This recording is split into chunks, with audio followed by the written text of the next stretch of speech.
Hello दोस्तों, आप सब कैसे हो। आप सब मस्त होंगे। आपके अपने YouTube channel Meena ji study point पर आप सभी का हार्दिक स्वागत है।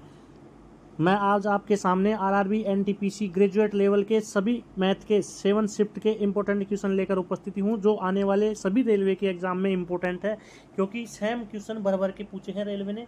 तो आइए अपन चलते हैं अपने क्वेश्चन की तरफ।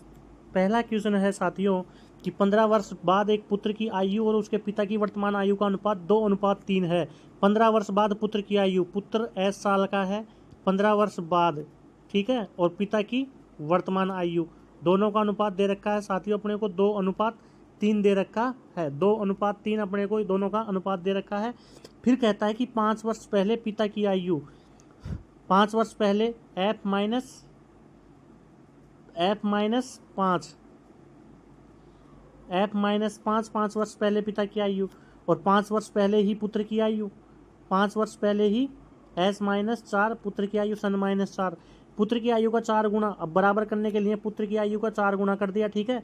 तो यहाँ से तो इसको सॉल्यूशन किया, क्या आएगा 3S + 45 बराबर 2F, समीकरण 1, ठीक है। और यहाँ से इसको सॉल्यूशन करते हैं तो क्या आता है F-5 बराबर 4S - 20, ये कितना है 5 है ना, ये हाँ 5 साल बोल रहा है ना, 4S - 20। तो F = 4S माइनस कितना हो जाएगा 15, ठीक है। अब समीकरण 2 नाम इसको दे दिया।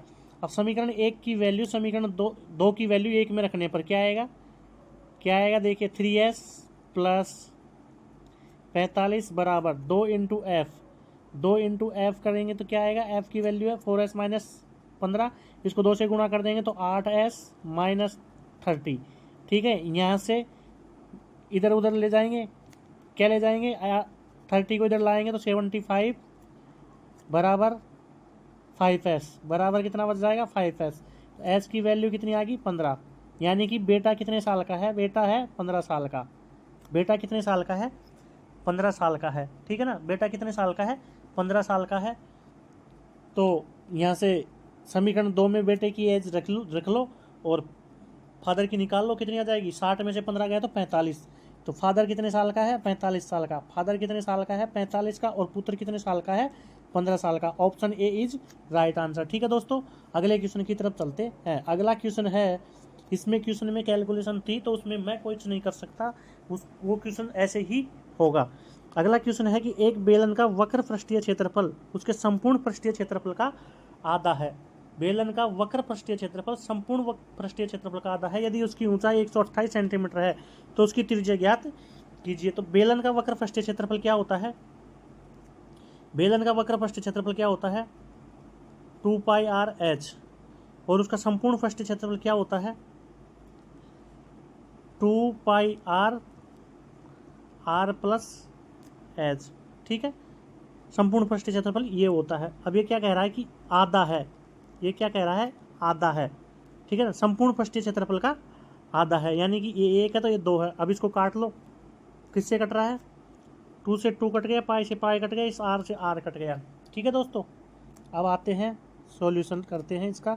हाइट कितनी दे रखी है 128, r + 128 बराबर 1/2, ठीक है। 2 से इसको काटो, r + 128 बराबर कितना आएगा 256। तो r को उधर ले जाओगे तो इससे क्या आ जाएगा, इससे क्या आ जाएगा r बराबर 128, 256 में से 128 आएगा तो 128 ही आएगा। तो option A is right answer. अगले क्वेश्चन की तरफ चलते हैं, और अगला क्वेश्चन कहता है कि एक वस्तु 8100 में 8100 में खरीदी गई, इसकी कीमत 40% अधिक अंकित की गई। यदि इसके बाद भी इसे अंकित मूल्य पर 15% की छूट पर बेचा गया तो इस सौदे पर लाभ कितने का हुआ। तो देखिए 8100 से यहाँ कोई मतलब नहीं है अपने को, ठीक है ना। अपने को सोल्यूशन करना है, और सोल्यूशन करना है तो इसका मतलब क्या है, देखिए कि पहले मान लो 100 रुपये की थी, 100 में से 40% अधिक अंकित किया, 140 रुपये उस पर अंकित है, 140 रुपये उस पर अंकित है, और इसमें 15% की छूट दे दी। 15% का मतलब क्या होता है 3/20, तो 7 या 21 रुपये की इसने क्या दे दी छूट दे दी, कितने की दे दी 21 की थी ना, 7 3/20 होता है, हाँ 3/20 की छूट दे दी, ठीक है ना। तो 20 सत्ते 7 या 21 की छूट दे दी, तो कितना बच गया, कितना बच गया 119 रुपये का बेच रहा है। तो यहाँ पे 100 में 119 बढ़ रहा है, तो कितने परसेंट का लाभ हो गया, 19% का इसका लाभ हो गया, और ये इसका राइट आंसर है। ठीक है दोस्तों, 100 रुपये की थी, 40% अधिक अंकित किया, 140 में 15% की छूट दी, यानी कि 21 रुपये की छूट दे दी, 21 रुपये इन्होंने क्या कर दिए, कम कर दिए इसमें, ठीक है ना, माइनस किए।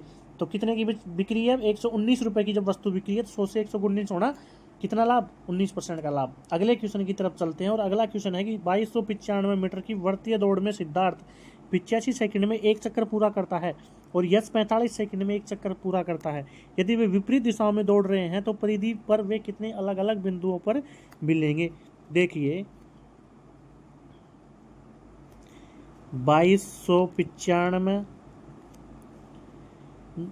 बटे 85 प्लस 2295 बटे 45, और इनका एलसीएम क्या आता है, एलसीएम 85 और 45 का एलसीएम कितना आता है, 9 पंजे 45 और 17 पंजे 85, यानी कि 765, 17 5 85, 85 इंटू 9 9 8 72 और 9 पंजे 45, 765 क्या आता है, इनका एलसीएम आता है। ये क्या है गया, एलसीएम। ठीक है दोस्तों, अब इधर चलते हैं, इधर से ये कट गया तो कितनी बार कटा,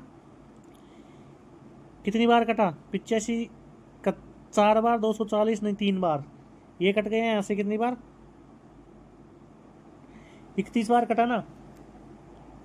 17 5 85, 5 से काट दो इसको, 17 से कट गया, 5 चौक 20, 29 50 25 और 5 नाम 45, 17 दूना 34, 17 दूना 34, 4 5 11 127, 17 7 119, तो ये तो कट गया 27 बार।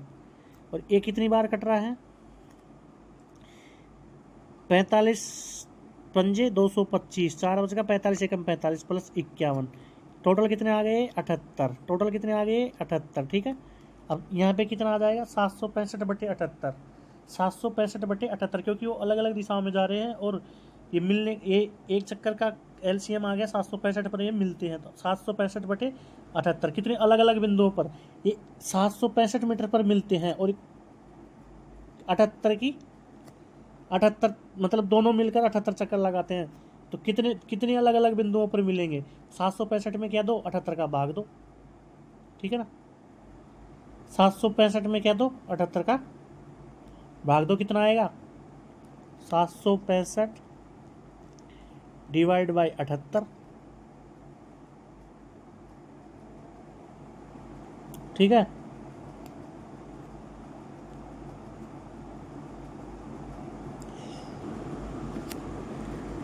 सात सौ पैंसठ में 78 का भाग दो, और 2295 में 78 का भाग दो, ये होगा 2295 में कितने का दो 78 का भाग दो, तो यहाँ से कितना आ रहा है 26 आ रहा है, 26 आते हैं। ठीक है, option C is right answer. अगले क्वेश्चन की तरफ चलते हैं। अगला क्वेश्चन है कि m का मान ज्ञात कीजिए, तो 11/10 इंटू 7 पावर में, तो देखिए इनको सबको क्या कर लो मल्टीप्लाई है जोड़ लो, प्लस के साथ 7 उल्टा है तो माइनस के 10, प्लस के साथ माइनस के 10 प्लस के 9 बराबर, उल्टा है तो माइनस का 3m माइनस का 17। इसका सॉल्यूशन यहाँ पे दे दो, क्या हुआ प्लस के 6 आ गए इधर से, बराबर माइनस 3m माइनस 17, तो इधर जाएगा तो क्या जाएगा 23 बराबर माइनस के 3m, m की वैल्यू क्या आ जाएगी माइनस के 23/3। Option A is right answer, option A is right answer. अगले क्वेश्चन की तरफ चलते हैं, और अगला क्वेश्चन है प्यारे साथियों, अगला क्वेश्चन है कि x माइनस 1/x बराबर 3 है, तो x4 प्लस 1/x4 का मान ज्ञात कीजिए। तो x स्क्वायर, पहले क्या जाएंगे अपन x स्क्वायर में, x square plus 1/x square बराबर k स्क्वायर प्लस 2, यानी कि 3 का स्क्वायर 9 प्लस 2 कितना आ जाएगा कितना आ जाएगा 11, ठीक है। फिर आते हैं इसका एक्स स्क्वायर, इसका भी स्क्वायर कर दो, x square plus 1/x², x square into x square करते हैं तो एक्स पर आ जाएगा, ठीक है ना। तो इसका करते हैं तो 11 का स्क्वायर माइनस 2, के स्क्वायर माइनस 2 होता है, तो 121 माइनस 2 बराबर कितना आएगा 119। Option A is right answer. अगले क्वेश्चन की तरफ चलते हैं और अगला क्वेश्चन है कि 3tan square theta plus cot square theta minus sec square 5 minus cosec square 5।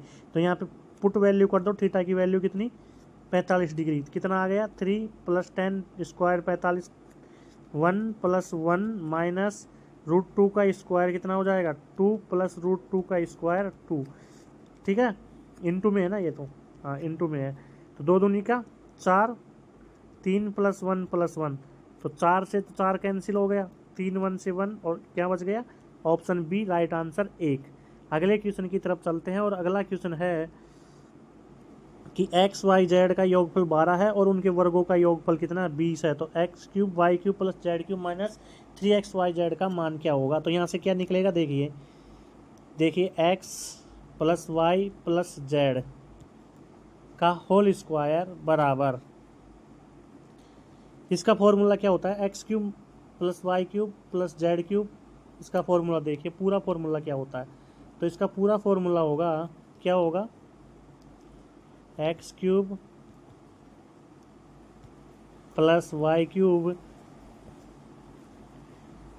+ z³ minus 3xyz बराबर x + y + z multiply x² + y² + z² minus 2xy + yz + zx, ठीक है। ये इसका फॉर्मूला होगा। तो अपने को क्या क्या दे रखा है, x + y + z दे रखा है, x² y² z² दे रखा है। तो अपना उद्देश्य क्या है, ये निकालना, क्या निकालना, x + y + z का होल स्क्वायर बराबर x² + y² + z² plus 2xy yz + zx। अपने को यही तो निकालना है, यही तो अपने को क्या करना है, निकालना है ये, ठीक है ना। तो यहाँ से कितना आ गया, ये कितना है x y z का 12 का स्क्वायर 144 बराबर ये कितना दे रखा है 20 + 2 xy + yz + zx। 12 के स्क्वायर 144, 144 माइनस 20 कितना हो गया 124/2 62 बराबर 2xy + yz + zx की वैल्यू कितनी आ गई 62 आ गई। अब इस फॉर्मूले में क्या करना है, only for put up value and get result. देखिए क्या होगा, कुछ नहीं होगा, 12 × 20 माइनस 62, तो 12 × माइनस के 42, राइट आंसर कितना आ गया माइनस के 504 is right answer. Option D is right answer, ठीक है दोस्तों, ऑप्शन 4 सही आंसर है अपना, ठीक है दोस्तों। अगले क्वेश्चन की तरफ चलते हैं कि एक म्यूजिक सेट की मूल कीमत 8000 है, उसकी कीमत में 12% की कमी की गई और 25% की वृद्धि की गई। क्या आएगा, 12% की कमी कर दी प्लस 25% की क्या कर दी वृद्धि कर दी, माइनस 12 × 25/100, 4 से 3 कैंसिल, तो 25 में से 12 गया 13, 13 में से 3 तो 10। तो इसकी नई कीमत क्या होगी, 10% इसका घटा दो, 8000 का 10% इसका घटा दो तो कितना आएगा, यहाँ से क्या आ रहा है प्लस के 10%, तो इसमें क्या की 10% की क्या हुई वृद्धि हुई। तो 8000 का 10% कितना होता है, 8000 का 10% कितना होता है, सीधा सीधा 800। तो नई कीमत कितनी आ जाएगी, नई कीमत कितनी आ जाएगी 8800 रुपये आ जाएगी, 8800। Option B is right answer, ठीक है दोस्तों।